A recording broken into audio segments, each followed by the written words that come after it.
नमस्कार बच्चों, मैं आपका अर्थशास्त्र का अध्यापक बलवंत विश्वकर्मा। कल हम लोगों ने जो पढ़ा था बेसिक अवधारणा, उसी को आगे बढ़ाते हुए छोटा सा कंसेप्ट के तरफ बढ़ेंगे। सबसे पहले हम देखेंगे स्टॉक और प्रवाह। स्टॉक कब होता है और कब होता है प्रवाह, यानी कि स्टॉक एंड फ्लो। कब कहेंगे कितना स्टॉक है और कब कहेंगे उसी में जो है फ्लो है। तो मैं बताऊं कि स्टॉक एक विशिष्ट समय बिंदु पर जितना हमारे पास सामान उपलब्ध है उसी को हम कहेंगे कि हमारे पास इतना स्टॉक है। जैसे मान लीजिए मैं कहूँ कि 15 मार्च को हमारे लाइब्रेरी में 500 किताबें हैं। तो इसका मतलब क्या है कि 15 मार्च को 500 किताबों का स्टॉक हमारे लाइब्रेरी में था। तो यह क्या है, एक स्टॉक अवधारणा है। या 5 जनवरी को हमारे पास 15 पेन थे, यानी कि उस विशेष दिन को जो है 5 पेन हमारे पास थे। तो यह क्या था, एक स्टॉक अवधारणा है। थोड़ा सा अंतर हो जाएगा प्रवाह में। प्रवाह क्या होता है कि एक समय की अवधि में यही चीज़ जो है होता है। समय की अवधि का मतलब एक विशेष समय नहीं दिया गया रहेगा कि 15 मार्च या 5 जनवरी या सोमवार या मंगलवार, ये नहीं दिया रहेगा, बल्कि ये दिया रहेगा एक विशेष समय की अवधि दिया रहेगा। जैसे सन 2019 में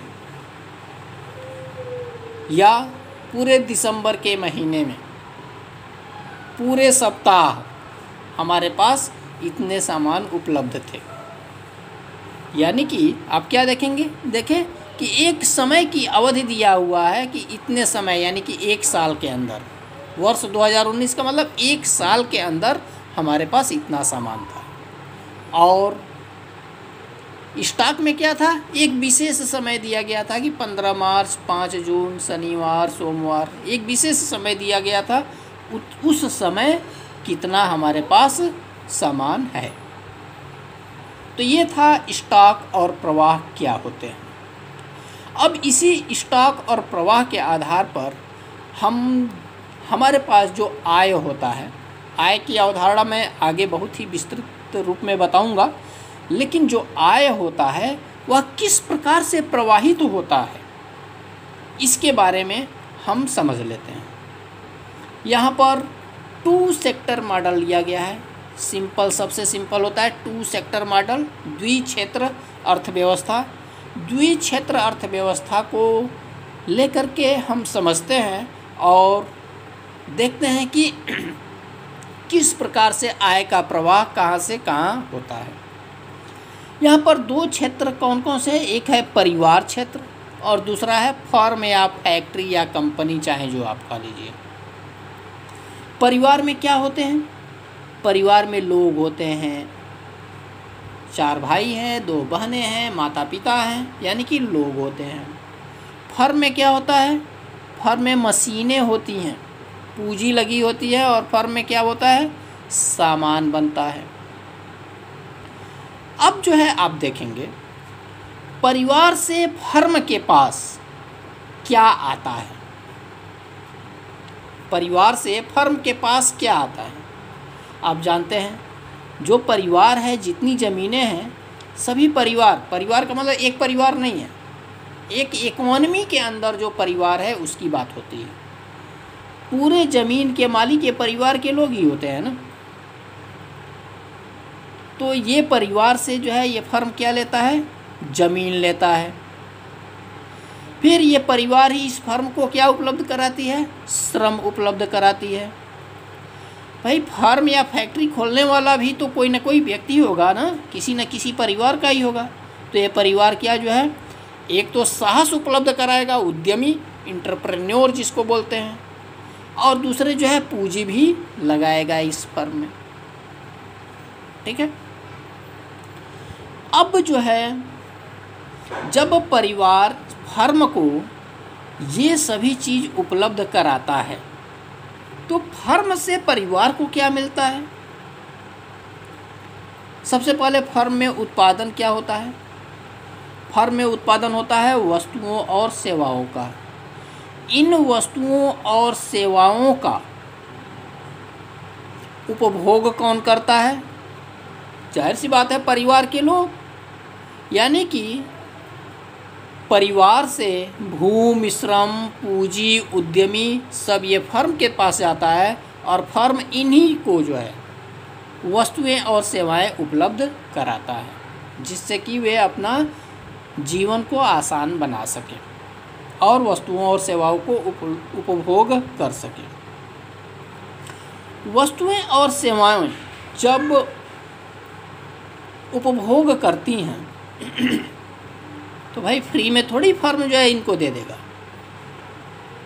फर्म जब इन वस्तुओं और सेवाओं को उपलब्ध कराता है तो परिवार के लोग खर्च करते हैं पैसा, और जब पैसा खर्च करते हैं तो उपभोग व्यय के रूप में फिर फर्म के पास पैसा आ जाता है। ठीक है, देखिए किस तरह से आय प्रवाहित हो रहा है। उपभोग व्यय के रूप में पैसा जो है फर्म के पास आ जा रहा है। अब इनके पास पैसा कहाँ से आया?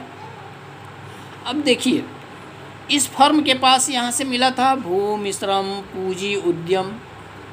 तो भूमि के लिए ये फर्म किराया देगा ना, भूमि का किराया देना ही होगा जो है, तो परिवार के पास किराए के रूप में पैसा आ गया। श्रम, यदि मजदूरी कर रहा है तो मजदूरी श्रम जो है यहाँ मजदूरी कर रहा है तो मजदूरी तो मिलेगी ना, तो मजदूरी के रूप में पैसा परिवार के पास आ जा रहा है।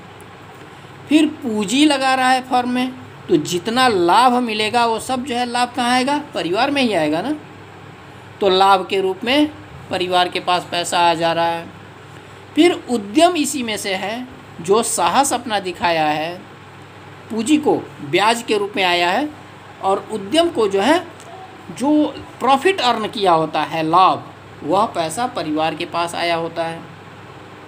इस प्रकार से फर्म से परिवार के पास पैसा आया और ये परिवार इस फर्म में जो वस्तुएं और सेवाएं बनी उन वस्तुओं और सेवाओं का उपभोग करता है, तो उस पर पैसा खर्च करता है और वह पैसा फिर फर्म में आ जाता है।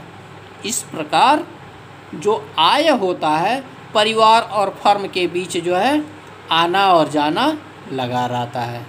इसी को कहते हैं, चूँकि दो क्षेत्र है, परिवार है और फर्म है, इसलिए दो क्षेत्र अर्थव्यवस्था में आय का चक्रीय प्रवाह। देखिए किस तरह एक चक्र बन गया है, यहाँ से यहाँ कैसे जाएगा और यहाँ से यहाँ कैसे आ रहा है, एक चक्र बन गया। इस चक्र के रूप में जो है आय का प्रवाह बना रहता है। इसी को कहते हैं आय का चक्रीय प्रवाह दो क्षेत्र अर्थव्यवस्था में। इसके बाद हम लोग देखेंगे 3 क्षेत्र अर्थव्यवस्था और 4 क्षेत्र अर्थव्यवस्था के अंतर्गत आय का चक्रीय प्रवाह। आज के लिए बस इतना ही, धन्यवाद।